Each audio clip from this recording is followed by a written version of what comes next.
सबको नमस्कार। दिल्ली के अंदर अब धीरे धीरे कोरोना की स्थिति बेहतर होती जा रही है। उसी को देखते हुए पिछले हफ्ते से हम लोगों ने अनलॉक करने की प्रक्रिया शुरू की थी। ये ज़रूरी है कि अगर कोरोना की स्थिति बेहतर हो रही है तो अर्थव्यवस्था को वापस पटरी पे लाना भी बहुत ज़रूरी है। पिछले हफ्ते हमने कंस्ट्रक्शन वर्कर्स और फैक्ट्री, ये दो सेक्टर्स खोले थे। पिछले एक हफ्ते से कंस्ट्रक्शन एक्टिविटीज़ और फैक्ट्री दोनों खुले हुए हैं, लेकिन कोरोना की स्थिति अभी कंट्रोल में है। पिछले 24 घंटे में लगभग 400 के करीब केस आए हैं। 500 से भी कम हो गए अब केसेस।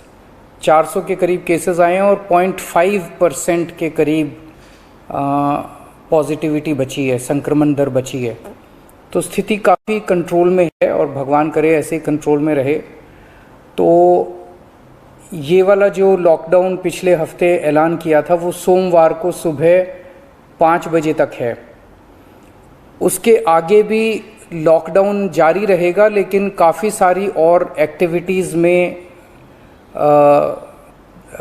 रियायत दी जा रही है, उनको खोला जा रहा है। एक तो जितने बाज़ार हैं, मॉल्स हैं, उनको खोला जा रहा है ऑड इवन के बेसिस पे, कि आधी दुकानें एक दिन खुलेंगी, आधी दुकानें दूसरे दिन खुलेंगी, आधी दुकानें एक दिन, आधी दुकानें दूसरे दिन। 10 बजे से सुबह 10 बजे से शाम को 8 बजे तक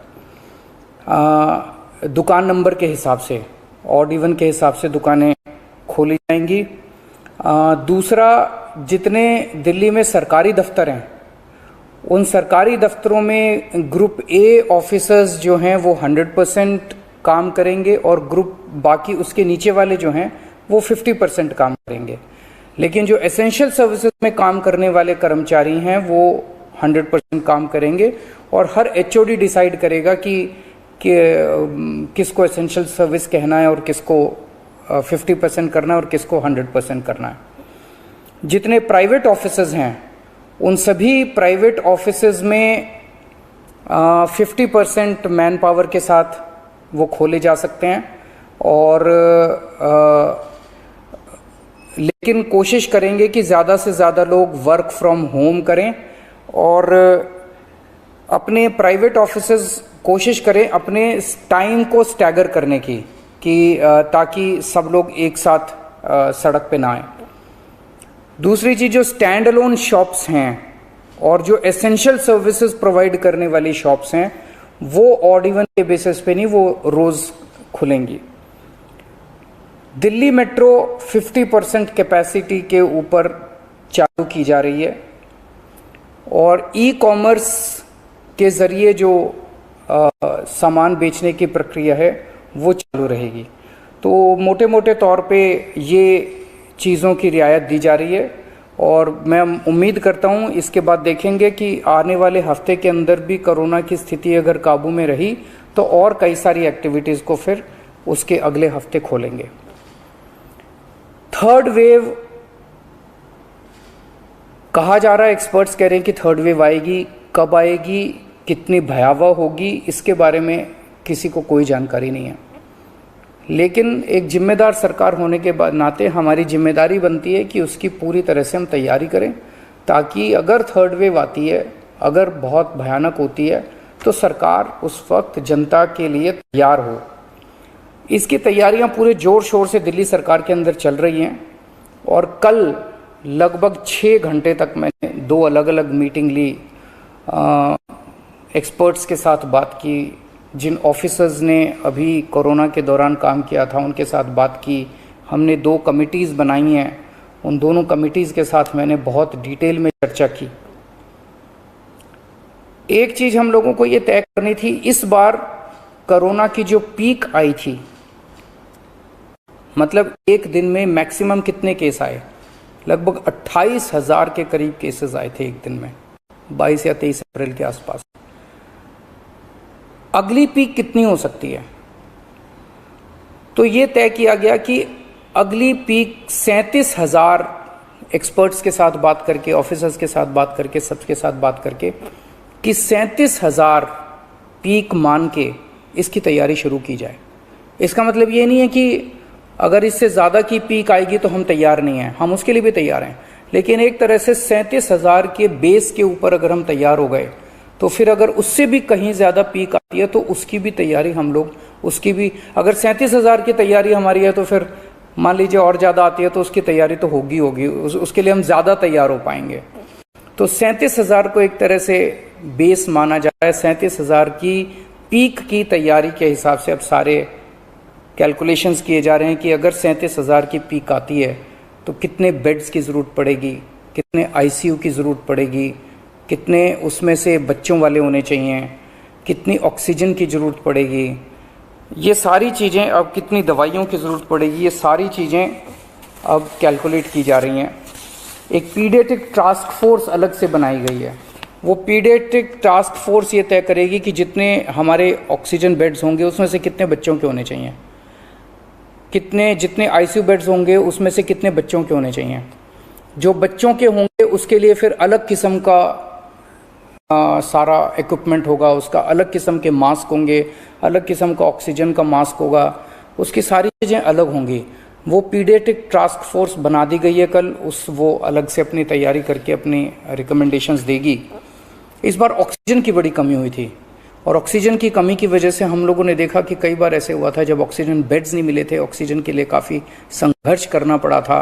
अल्टीमेटली अपने को सुप्रीम कोर्ट के इंटरवेंशन के बाद केंद्र सरकार के सहयोग से अपने को ऑक्सीजन मिली, लेकिन जब तक ऑक्सीजन नहीं मिली तब तक दिल्ली में त्राही त्राही मच गई थी।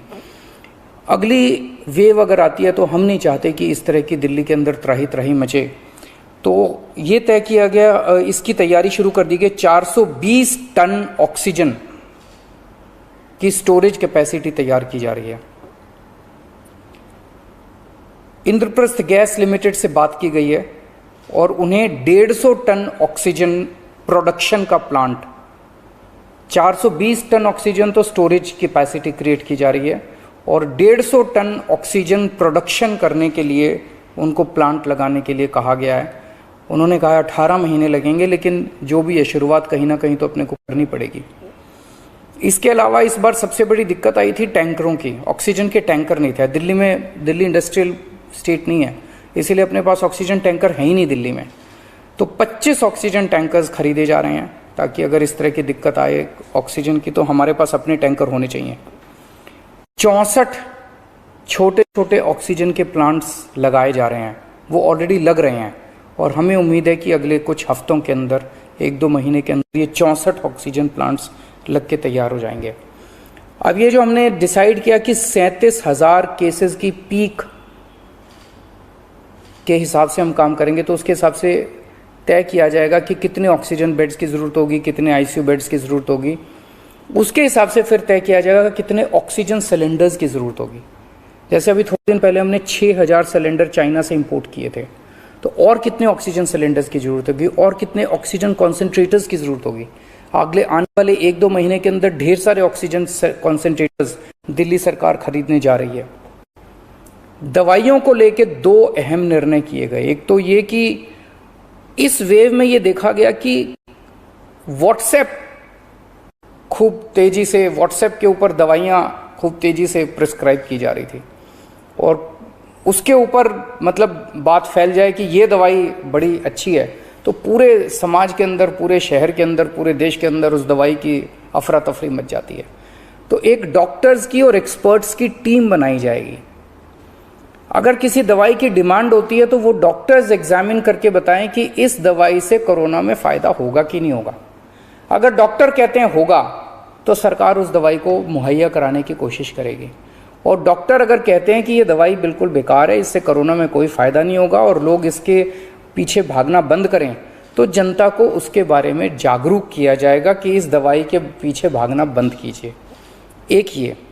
दूसरा, जो जो इम्पॉर्टेंट दवाइयाँ हैं उनकी लिस्टें बना ली गई हैं, उसका कितना बफर, कितना स्टॉक चाहिए होगा उतना बफर स्टॉक क्रिएट किया जाएगा। अब एक्सपायरी डेट्स किस दवाई की कितनी है, एक्सपायरी डेट्स को ध्यान में रखते हुए उन सभी दवाइयों का बफर स्टॉक क्रिएट किया जा रहा है, ताकि अगर ज़रूर, और प्राइवेट अस्पतालों के भी आदेश दिए जा रहे हैं कि वो भी अपने बफर स्टॉक्स इस तरह से तैयार रखें ताकि अगर महामारी आती है तो हम उसके लिए तैयार रहें।